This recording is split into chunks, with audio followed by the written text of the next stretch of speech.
Hello friends, this is Sonal Dadhich और आप देख रहे हैं जीनियस स्टडी क्लासेस। जैसे आपने थंबनेल में देखा कि मैं आपको रीड का प्री और मेन दोनों का कोर्स करवाने वाली हूँ, साइंस का भी और मैथ्स का भी करवाऊंगी। और इसमें सबसे खास बात यह है कि मैं इस कोर्स को आपको इंग्लिश और हिंदी मीडियम दोनों के लिए करवाऊंगी। मीन्स मैं लैंग्वेज यूज करूंगी वो हिंदी होगी, पर जो टर्मिनोलॉजी होगी, हमारी जो वर्ड्स होंगे, की वर्ड्स होते हैं जैसे साइंस और मैथ्स के, वो मेरी इंग्लिश में रहेगी। वो इसलिए क्योंकि साइंस के लोग मेरे हिसाब से जब हम बीएससी करते हैं तो हम आप किसी भी मीडियम से हो, चाहे हिंदी मीडियम से हो चाहे इंग्लिश मीडियम से हो, लेक्चर हमें पढ़ाते हैं तो इंग्लिश मीडियम में पढ़ाते हैं। लाइक लैंग्वेज उनकी हिंदी रहती है, बट उनकी टर्मिनोलॉजी यानी जो कीवर्ड्स होते हैं वो सारे इंग्लिश में होते हैं। इसी बात को देखते हुए मैं आपको ये जो कोर्स करवा रही हूँ वो कंप्लीट हिंदी नहीं होगा, मिक्सिंग होगा हिंदी और इंग्लिश का, जो दोनों के लिए सूटेबल होता है। जो इंग्लिश मीडियम के बच्चों के लिए भी सूटेबल होगा, हिंदी मीडियम के लिए भी होगा। सो आपके लिए साइंस और मैथ्स दोनों ईजी हो जाएंगे समझना, ठीक है। हिंदी के भारी भरकम शब्दों से बच के और इंग्लिश की भारी लैंग्वेज से बच के, हिंस दोनों का मिक्स करके हिंदी की लैंग्वेज और अपने जो वर्ड्स होंगे, कीवर्ड्स, वो इंग्लिश के होंगे। डन। अब हम आते हैं सिलेबस पे। जिसने रीड प्री क्लियर कर रखा है वो मेरा मेंस का कोर्स देखेंगे, और जिसने अभी स्टार्टिंग किया है, मीन्स उन्होंने अगर फ्रेशली बीएड किया है और वो स्टार्ट कर रहे हैं ये सोचने के लिए कि हमको रीड क्लियर करना है, तो वो बच्चे रीड प्री से स्टार्ट कर रहे हैं डेफिनेटली। तो मैं आपके लिए रीड प्री का सिलेबस भी लेके आई हूँ, एज वेल रीड मेंस का भी रहेगा। अब हम सिलेबस का डिस्कशन करते हैं। सबसे पहले हम रीड प्री के लिए सिलेबस डिस्कस करते हैं कि कौन सी बुक से क्या कौन से चैप्टर आ रहे हैं, किस लेवल तक हमको पढ़ना है, ठीक है। चलिए चलते हैं अपन रीड लेवल 2। ये हमने मेरा हेडिंग है जैसे प्री और मेंस में दोनों करवाने वाली हूँ। सबसे पहले मैं आपको प्री एग्जाम का पैटर्न बताने वाली हूँ कि कैसे एग्जाम होता है, ठीक है। तो देखिए इसमें चार चीजें होती है। सबसे पहला सब्जेक्ट जो अपना होता है चार सब्जेक्ट में, वो होता है चाइल्ड डेवलपमेंट एंड पेडागोजी। कुल मिला के जो अपना साइकोलॉजी होता है वो सारा इसमें आता है, ठीक है, जिसको शॉर्ट फॉर्म में सीडीपी भी कहते हैं। उसके 30 क्वेश्चन आते हैं और 30 मार्क्स वो कैरी करते हैं, यानी ईच क्वेश्चन 1 मार्क, ओके। फिर सेकेंड आता है अपना लैंग्वेज 1 और फिर आता है लैंग्वेज 2। अब देखिए इसमें लैंग्वेज 1 में आप हिंदी या इंग्लिश, जैसे हिंदी भी ले सकते हैं, इंग्लिश भी ले सकते हैं और आप संस्कृत भी ले सकते हैं, ठीक है। इन तीनों में सेम टू सेम लैंग्वेज 2 भी रहती है, इसमें हिंदी भी ले सकते हैं, इंग्लिश भी ले सकते हैं, संस्कृत भी ले सकते हैं। अब आप सोचेंगे डिफरेंस क्या फिर, कि जैसे सबसे पहले आपने लैंग्वेज 1 लिया है, लैंग्वेज 1 में आप जो भी लेने वाले हो थोड़ा सा पेपर उसका लेवल अच्छा आएगा। लैंग्वेज 2 में जो आप लेंगे उसका लेवल थोड़ा बेटर आएगा, मतलब कम आएगा। कैसे कि जैसे आपने हिंदी लिया लैंग्वेज 1 में तो उसमें अलंकार है या संधि कोई अच्छी लेवल की, वो सब आएगा। और आपने सेकंड लेवल में अगर हिंदी लिया तो हिंदी थोड़ी कम लेवल की, मतलब उतनी हाई लेवल की नहीं आएगी जितनी लैंग्वेज फर्स्ट में हिंदी आती है। सेम इंग्लिश अगर आप ले रहे हैं तो इंग्लिश 1 की, लैंग्वेज 1 की जो इंग्लिश रहेगी वो अच्छे लेवल की रहेगी, उसमें अच्छे क्वेश्चन पुट अप होंगे। सिर्फ ये नहीं होगा कि नाउन क्या प्रोनाउन क्या, वो सब नहीं आएगा। उसमें भी जैसे आप हिंदी में अलंकार पढ़ रहे हैं उसमें इंग्लिश वाले अलंकार रहेंगे, उसमें जैसे मेटाफर है, उसमें काफी टाइप होते हैं इंग्लिश के भी, वो सब उसमें रहेंगे। बट मेरे हिसाब से इंग्लिश फर्स्ट लैंग्वेज के लिए ज्यादा ईजी रहती है, क्योंकि बहुत लिमिटेड आता है, उसी में से एज इट इज आ जाता है। बहुत लिमिटेड सिलेबस रहेगा, उसमें से बहुत सुपरफिशियली पूछते हैं, वो लोग बहुत डीप में जाके इंग्लिश का नहीं पूछते, ठीक है। नेक्स्ट हमने लैंग्वेज बता दी फर्स्ट आपको। लैंग्वेज सेकंड में आप हिंदी इंग्लिश कोई भी ले सकते हो, वो आपके कंफर्ट लेवल पे। अगर आपको हिंदी लैंग्वेज 1 बेटर लग रहा है, इंग्लिश लैंग्वेज सेकंड ठीक लग रहा है तो आप वो ले लीजिए। अगर आपको फर्स्ट लैंग्वेज में इंग्लिश लेना, सेकंड में हिंदी लेना है तो वो ले लीजिए, कोई प्रॉब्लम नहीं है। आप कुछ भी ले सकते हैं, इवन संस्कृत भी ले सकते हैं ना। तो लैंग्वेज में कुछ भी ले सकते हैं, लैंग्वेज 1 और लैंग्वेज 2 में। बस डिफरेंस ये है कि लैंग्वेज 1 के क्वेश्चन थोड़े अच्छे रहते हैं, लैंग्वेज 2 के थोड़े ईजी रहते हैं उससे, ठीक है। फिर आता है अपना मेन पार्ट, मैथमेटिक्स और साइंस का पार्ट है ना। जो मैथ्स के स्टूडेंट है, जो साइंस के स्टूडेंट है, उनके लिए ये मैंडेटरी होगा मैथ्स एंड साइंस। और जो इसके अलावा स्टूडेंट है, मैथ्स और साइंस के अलावा जो भी सब्जेक्ट है उनके लिए सोशल स्टडी यानी एसएसटी रहेगी। उसके 60 क्वेश्चन आते हैं और 60 मार्क्स कैरी करते हैं। तो देखो 30 मार्क्स के ये, 30 मार्क्स का लैंग्वेज 1, 30 मार्क्स का लैंग्वेज 2 और 60 मार्क्स के अपने जो सब्जेक्ट क्वेश्चन है वो आते हैं। तो टोटल 150 मार्क्स का पेपर होता है, 150 क्वेश्चन का पेपर होता है, 150 मार्क्स वो कैरी करते हैं। डन। अब अपनी इसमें जो 60 क्वेश्चन आ रहे हैं, एक बार मैं इसको क्लियर करती हूँ आपको। देखो 60 क्वेश्चन अपने आते हैं साइंस और मैथ्स वालों के, ठीक है। उसमें से 30 आप डिवाइड कर लीजिए। 30 साइंस मैथ्स के क्वेश्चन आएंगे और 30 ही साइंस के क्वेश्चन आएंगे, ठीक है। यानी ये क्वेश्चन जो होंगे वो मैथ्स के होंगे 30 और ये होंगे साइंस के। देन अब इन 30 क्वेश्चंस में भी क्या होता है, टीचिंग मेथड्स आते हैं। जैसे मैथ्स के हैं तो मैथ्स के टीचिंग मेथड आएंगे, साइंस में है तो साइंस के टीचिंग मेथड आएंगे। क्या रेशियो रहेगा, 30 क्वेश्चन में जैसे 25 क्वेश्चन मानिए मैथ्स के क्वेश्चन आते हैं, ठीक है। उसमें से 5 क्वेश्चन मैथ्स की जो टीचिंग मेथड है उनमें से आएंगे। सेम एज 25 क्वेश्चन साइंस के आए और टीचिंग मेथड में से 5 क्वेश्चन आएंगे। अब ये रेशियो चेंज हो सकता है, मीन्स 5 से 7 भी हो सकता है, 7 ही होगा तो 23 हो जाएगा। थोड़ा बहुत ऊपर नीचे 2-3 क्वेश्चन हो सकते हैं, पर मेन मोटा मोटी अगर देखिए अपन तो ये रेशियो रहते हैं इनके। डन। अब 25 क्वेश्चन साइंस के हमको करने हैं कवर, और 25 इसके करने, साथ ही मैं आपको नॉट ओनली दिस, इसकी जो टीचिंग मेथड है वो भी करवाऊंगी। क्यों? क्योंकि जो हिंदी में टीचिंग मेथड करवाए जाते हैं, लाइक एक मैंने देखा है निदान परीक्षण जैसे होता है, निदानात्मक परीक्षण, हिंदी में नहीं समझ में आ रहा है, सिंपली उसका मीनिंग होता है डायग्नोस करना। तो ये भी कीवर्ड्स बहुत प्रॉब्लम देते हैं, इसलिए मैं आपको साइंस की टीचिंग मेथड भी इसके साथ में करवाऊंगी। सो कंप्लीट साइंस में आपको करवाऊंगी, यानी साइंस का एक कंप्लीट पार्ट हम कवर करेंगे। ठीक है, चलिए ठीक है। अब इसकी एक बार हम समरी देख लेते हैं कैसे, कि देखो टोटल क्वेश्चन 150 आ रहे हैं, जो 150 मार्क्स कैरी करते हैं। डन। हर क्वेश्चन 1 मार्क्स का होगा, और सबसे इंपॉर्टेंट बात, नो नेगेटिव मार्किंग, क्योंकि ये एलिजिबिलिटी टेस्ट है, यानी पात्रता परीक्षा है, तो इसमें नेगेटिव मार्किंग नहीं होती। ये सबसे अच्छा पॉइंट है। अब फिलहाल तक तो नहीं होती, अब इस बार रीट प्री का जो भी आ रहा है उसमें वो नेगेटिव मार्किंग रख रहे हैं नहीं रख रहे हैं, वो नोटिफिकेशन आने पे पता चलेगा, पर अभी तक नेगेटिव मार्किंग नहीं थी इसमें। ठीक है।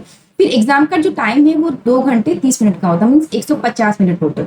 150 मिनट में 150 क्वेश्चन करने होते हैं। तो कोशिश हमेशा ये रहती है कि जो पेडागोजी के क्वेश्चन से, यानी सीडीपी के क्वेश्चन से, ये वाले देखिए, ये जो क्वेश्चन होते हैं ना सीडीपी के, ये 30 क्वेश्चन ये वाले, फिर लैंग्वेज 1 के और लैंग्वेज 2 के क्वेश्चन, ये थोड़े फास्ट किए जाएं, ताकि साइंस और मैथ्स में आपको थोड़ा टाइम मिल सके। स्पेशली मैथ्स में थोड़ा टाइम ज्यादा लगता है, साइंस में एज कंपेयर कम लगता है थोड़ा सा, क्योंकि उसमें भी न्यूमेरिकल्स कम होते हैं, साइंस में लैंग्वेज क्वेश्चंस भी ज्यादा आते हैं।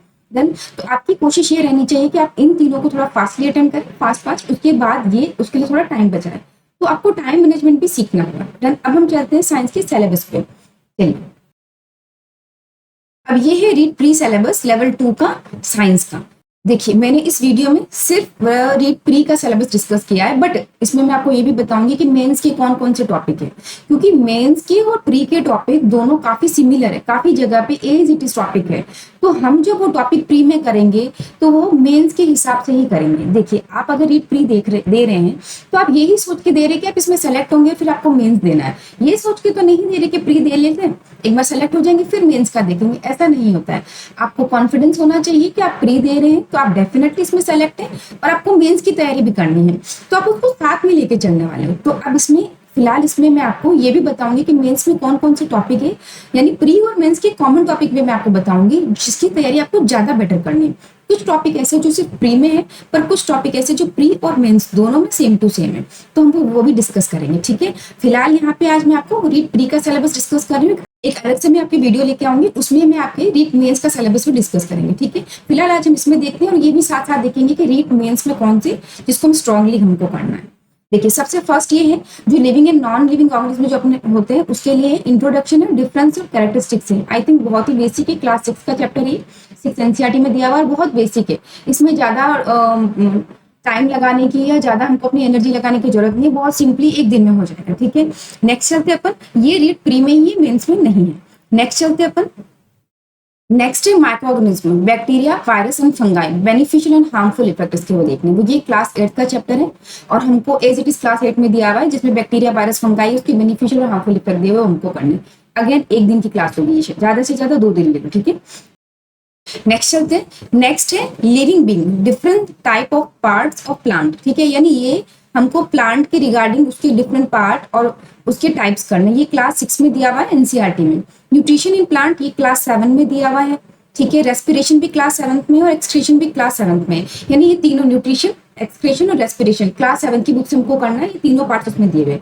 फिर ये plant and animal cells, there structure and function, जो प्लांट और एनिमल सेल है उसको हमको पढ़ना है, ये क्लास 8 में दिया हुआ है, और ये हमारे मेंस का पार्ट भी, यानी रीड मेन का जो सिलेबस है उसका पार्ट भी, तो उसको बहुत अच्छे से हम देखेंगे। डन। फिर आता है reproduction in plant, nutrition in animal and body movements. इनमें से ये जो 2 chapter reproduction and nutrition in animal ये 7th के हैं, बॉडी मूवमेंट्स क्लास 6 में दिया हुआ है। कुल मिला के जो टॉपिक है वो क्लास 6 to 8 तक के लिए भी फिलहाल यहाँ तक। ठीक है, उसको हम देख रहे हैं। नेक्स्ट चलते हैं अपन, नेक्स्ट है अपने ह्यूमन बॉडी एंड हेल्थ।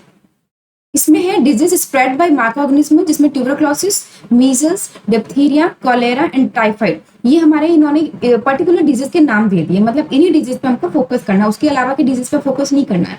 जैसे सिलेबस में लिखा है, सिलेबस में पॉइंट टू पॉइंट हमको उसको पढ़ना है, एक्स्ट्रा नहीं पढ़ने की जरूरत है, उन्हीं में से क्वेश्चन आएंगे आपके। ठीक है, यानी ये जो डिजीज इन्होंने दी है हमको, जो माइक्रो ऑर्गेनिज्म से होती है, वो हमको पढ़नी है। फिर prevention of disease, different system of human body, ये जो है डिफरेंट सिस्टम, अब इसमें इन्होंने सिर्फ एक लाइन दिया है, different system of human body, but हमारे बॉडी में 7 सिस्टम्स है, वो सब हमको एक बार देखने पड़ेंगे, ठीक है। फिर है इन्फेक्टियस डिजीज, जिसमें कॉजेज ऑफ स्प्रेड है और प्रिवेंशन है, यानी जो हिंदी में जो हम कहते हैं संक्रामक रोग, वो है ये जो डिजीज का चैप्टर है ये क्लास 8 में दिया हुआ है और ये हमको रीड करना है, ठीक है। फिर है source of food, major components of food, deficiency disease and balance diet, ये एज इट इज मेंस में भी दिया हुआ है और क्लास 6 का चैप्टर है ये भी हमको अच्छे से करना है। मैं साथ साथ आपको ये भी बता रही हूँ कि कौन सी क्लास से कौन सा चैप्टर है, ताकि आपको आइडिया लग जाएगा कि हमको किस तरह के लेवल से पढ़ना है। फिर देखिए, फिर है एनिमल रिप्रोडक्शन एंड एडोलसेंस, ये जो चैप्टर है ये भी क्लास 8 का चैप्टर है। देखो, रिप्रोडक्शन में हमको सेक्सुअल एंड एसेक्सुअल दोनों टाइप पढ़ने। फिर एडोलसेंस, ये एज इट इज क्लास 8 में दिया हुआ है, उसमें सारा आ जाता है। Adolescence, puberty, physical change, role of hormones in reproduction, reproductive health, जो भी है वो सारा इसी चैप्टर में आ जाता है। तो ये क्लास 8 का चैप्टर है पूरा का पूरा, ठीक है। नेक्स्ट चलते हैं, नेक्स्ट अपने फिजिक्स आती है, यानी अभी तक हमने जो देखा वो हमारी थी बायोलॉजी। बायोलॉजी में बॉटनी और जूलॉजी 2 पार्ट होते हैं, तो वो सारे बायोलॉजी में आ गए, ठीक है। अब हम देख रहे हैं फिजिक्स का पार्ट, जिसमें सबसे पहले हम देख रहे हैं मैकेनिक्स, यानी यांत्रिकी हिंदी में जिसको कहते हैं, फोर्स इन मोशन। देखो, ये जो चैप्टर है ना, ये मेंस में इसी नाम से दिया हुआ है और ट्रस्ट में ये क्लास 9th में है और बहुत ही अच्छा चैप्टर है, बहुत डिटेल में 9th में दे रखा है, बहुत ही अच्छे क्वेश्चन पुटअप होते हैं। इसको जिसने बेसिक से समझ लिया ना, नॉट ओनली रीड, किसी भी एग्जाम में ये चैप्टर आता है तो आप उसको कर पाएंगे, इतने अच्छे क्वेश्चन इसमें से बनते हैं, ठीक है। फिर है टाइप ऑफ फोर्स, जिसमें मस्क्यूलर, फ्रिक्शनल, ग्रेविटेशनल, मैग्नेटिक और इलेक्ट्रोस्टैटिक फोर्स है। ये जो टाइप है ये क्लास 8th में दिया हुआ है, ठीक है। यानी इसके जो फोर्स इन मोशन हम पढ़ेंगे वो 9th से पढ़ेंगे, बट इसके जो टाइप दिए हुए वो क्लास 8th से पढ़ेंगे। फिर टाइप ऑफ मोशन, मोशन के भी टाइप दिए इन्होंने, linear, circular, vibrational, periodic and rotational, ये सारे क्लास 6 में दिए हुए, ठीक है। अब देखो, यानी फोर्स और मोशन का बेसिक से प्रो लेवल तक हम पढ़ेंगे 9th क्लास का, बट उसके जो टाइप है वो 8th में है और इसके टाइप जो है वो 6 में है। फिर रहता है प्रेशर, उसमें पढ़ेंगे साथ में एटमॉस्फेरिक प्रेशर, ये है क्लास 8th का टॉपिक, ठीक है। तो देखो 9, 6, 8 तीनों को मिला के टॉपिक बनाया फिजिक्स से इन्होंने, बट आराम से हो जाएगा, बहुत इंटरेस्टिंग होते हैं ये टॉपिक। फिर आते हैं हम एनर्जी, एनर्जी में traditional and alternative source of energy और एनर्जी कंजर्वेशन, ये जो टॉपिक है वो क्लास 10th में दिया हुआ, ठीक है, ऐसे कैसे। फिर आते हैं हीट एंड टेम्परेचर, ये वाला जो पार्ट है ये क्लास 7th का पार्ट है। Heat and temperature, heat temperature, thermometer, heat transmission, ये बहुत इंपॉर्टेंट। देखो, कंडक्शन, कन्वेक्शन और रेडिएशन, ये जो 3 टाइप है हीट ट्रांसफर के, इसमें से बहुत क्वेश्चन बनते हैं, नॉट ओनली रीट में, मेनी एग्जाम्स, बहुत सारे एग्जाम्स में इनमें से क्वेश्चन बने और बहुत अच्छे बनते हैं, ठीक है। नेक्स्ट चलते हैं अपन, नेक्स्ट है लाइट एंड साउंड, इसमें क्या है, source of light, reflection of light, spherical mirror, image formation by plane and spherical mirrors, refraction of light, lenses, image formation by lenses, ये पूरा यहाँ तक का पार्ट है वो क्लास 10th का है और आपको क्लास 10 से ही पढ़ना है, छोटी क्लास की बुक से नहीं पढ़ना है, क्योंकि मेंस में भी दिया हुआ है और मेंस में क्वेश्चंस अच्छे बनते हैं। तो आपको प्री के साथ मेंस की भी तैयारी आप कर रहे हैं, तो प्री में आप अपने आप को इतना स्ट्रॉन्ग कर लीजिए कि मेंस का चैप्टर पढ़े तो वो रिवाइज हो एक तरह से आपका, ठीक है। तो ये है क्लास 10th का चैप्टर। उसके बाद आता है साउंड, साउंड जो चैप्टर है वो क्लास 9th में दिया हुआ है, उसके characteristics of sound, sound propagation और साउंड पोल्यूशन, ये हम करेंगे क्लास 9 की बुक से, एनसीईआरटी की, ठीक है। तो ये सारा जो चैप्टर है 9th और 10th का, यानी अच्छे लेवल का, और एसीटीज ये उसमें भी है, मेंस में भी, तो इसको बहुत अच्छे से हम करेंगे। नेक्स्ट चलते हैं, नेक्स्ट है इलेक्ट्रिसिटी एंड मैग्नेटिज्म। देखो, इलेक्ट्रिसिटी चैप्टर क्लास 10th में दिया हुआ है, बहुत ही अच्छा चैप्टर है ये, ठीक है। इसमें है electric current, electric circuit, heating, magnetic and chemical effect of current. तो देखो, यहाँ तक जो electric current and electric circuit है ये तो क्लास 10 से हम पढ़ेंगे, ठीक है। उसके बाद जो हीटिंग इफेक्ट है, मैग्नेटिक इफेक्ट है और केमिकल इफेक्ट है, ये 6, 7th और 8th तीनों में थोड़ा थोड़ा दिया हुआ है, उनमें से हम लेंगे। मैग्नेट और मैग्नेटिज्म ये भी 6 या 7th में है, उसमें से हम लेंगे, ठीक है। नेक्स्ट चलते हैं, नेक्स्ट है natural phenomena, lighting and earthquake, ये क्लास 8 का चैप्टर है, ठीक है, ये क्लास 8 का है। डन। नेक्स्ट चलते हैं, अब देखो यहाँ तक हमारा जो था चैप्टर वो फिजिक्स के थे। पहले हमने बायोलॉजी में जूलॉजी बॉटनी के चैप्टर देखे, उसके बाद हमने फिजिक्स के चैप्टर देखे, अब हम देख रहे हैं केमिस्ट्री के चैप्टर, ठीक है। और केमिस्ट्री के ऑलमोस्ट सारे चैप्टर प्री और मेन के इक्वल है, मतलब दोनों में है, ये जो प्री में है वो मेन में भी है, ठीक है। देखो, तो केमिस्ट्री का जो फर्स्ट टॉपिक वो क्या रहेगा, स्ट्रक्चर ऑफ मैटर, इसमें एटम और मॉलिक्यूल, ठीक है, ये पढ़ेंगे। फिर स्ट्रक्चर ऑफ एटम पढ़ेंगे, फिर एलिमेंट, कंपाउंड और मिक्सचर, ये तीनों पढ़ेंगे। देखिए, जो हमने क्लास 12 और बीएससी में हमने ये सारे बेसिक पढ़ रखे हैं, पर क्या होता है फिर भी बेसिक वीक होते हैं। ऐसा नहीं है आपने बीएससी कर ली तो आपके बेसिक बहुत स्ट्रांग है, नहीं होता। मैंने कई बार देखा है बच्चों को कि ये सब बीएससी करने के बाद भी आपके इनमें बेसिक्स में थोड़ा बहुत ऊपर नीचे होता है। अभी जब बेसिक आपके अच्छे नहीं है तो फॉर्मूला नहीं बनेंगे, फॉर्मूला नहीं बनेंगे आपके केमिकल तो आपकी इसकी इक्वेशन नहीं बनेगी, इक्वेशन नहीं बनेगी तो बैलेंस नहीं कर पाएंगे। ये सारे एक दूसरे से क्या है, ओवरलैप, इंटरलिंक है। तो आपको बेसिक समझना बहुत जरूरी है। अगर आपको केमिस्ट्री अच्छे से पढ़नी है तो आपको उसका बेसिक जानना पड़ेगा। तो नो मैटर आपने 12th में अच्छे से किया कि नहीं, नो मैटर आपने बीएससी में अच्छे से किया कि नहीं, फिर भी आप यहाँ पे डेफिनेटली कर पाएंगे। एक कॉन्फिडेंस रखना आप भी और मैं भी रख रही हूँ कि मैं आपको करवा पाऊंगी। ठीक है, तो हम बहुत अच्छे से इस चैप्टर को करेंगे, इसके बाद आपको केमिस्ट्री में डाउट ही नहीं रहेगा कोई। ठीक है, तो हम ये कर लेंगे यहाँ तक। फिर आता है प्रॉपर्टीज ऑफ मैटर। ठीक, फिर सेपरेशन जो टॉपिक है ये है क्लास 6 का टॉपिक, डन। उसके बाद आता है symbol of elements, chemical formula, ये भी 9th का चैप्टर है। फिर केमिकल इक्वेशन, ये छोटा सा वर्ड दिया केमिकल इक्वेशन, हालांकि प्री में शायद आपको कम पढ़ना पड़े बट मेंस में सेम टू सेम है, तो आपको बहुत अच्छे से इसका प्रिपरेशन करना है। और ये टॉपिक क्लास 10 से करेंगे हम लोग। ठीक है, उसमें फिजिकल और केमिकल चेंजेस भी देखेंगे इसके साथ। फिर नेक्स्ट है अपने, नेक्स्ट देखते हैं, नेक्स्ट है अपने केमिकल सब्सटेंस, जिसमें ऑक्सीडाइज्ड एसिड्स और एल्कलीन, जिसको बेसिक भी बोलते हैं, और सॉल्ट्स, ये हम देखेंगे। क्लास 10th का चैप्टर भी है, वैसे क्लास 7th में भी है पर हम उसको अच्छे लेवल में देखेंगे। ऑक्सीजन गैस, नाइट्रोजन गैस और नाइट्रोजन साइकिल देखेंगे। फिर हाइड्रोकार्बन, हाइड्रोकार्बन वैसे तो क्लास 10th में दिया हुआ है पर यहाँ लिखा है इंट्रोडक्टरी नॉलेज, तो क्लास 10th में भी बहुत छोटा सा बेसिक ही दिया हुआ है। मीन्स उसके बहुत अच्छे लेवल के आईपीसी नियम, फंक्शनल ग्रुप तक जाके उसको डीपली पढ़ने की जरूरत नहीं, उसको सुपरफिशियली हमको पढ़ना है। डन। फिर है coal, petroleum and natural gases, combustion flame, ये क्लास 8 का टॉपिक है। ठीक, नेक्स्ट चलते हैं। नेक्स्ट है अपने conservation of plants, animals, deforestation, green house effect and global warming, endangered species, wild life sanctuaries and national park, ये क्लास 8 का टॉपिक है। इसमें सारा जो पॉल्यूशन के टॉपिक्स है वो आ रहे हैं, जैसे स्पीसीज है उनको हम कैसे प्रोटेक्ट करेंगे वो सब है, वाइल्ड लाइफ सेंचुरीज कौन सी है, नेशनल पार्क कौन सी है, वो सब हमको इस पे देखना है। देन फिर एग्रीकल्चर मैनेजमेंट, ये एज इट इज क्लास 8 में इसी नाम से दिया हुआ है टॉपिक, एग्रीकल्चर मैनेजमेंट। इसमें एग्रीकल्चर प्रैक्टिसेस देखेंगे, उसके टाइप देखेंगे और एग्जाम्पल ऑफ क्रॉप्स देखेंगे। बहुत अच्छा टॉपिक है और इजीली हो जाएगा। ठीक है, नेक्स्ट चलते हैं।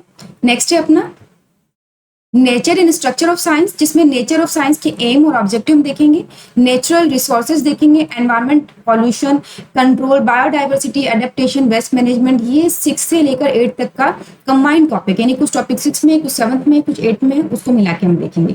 ठीक है, नेक्स्ट चलते हैं।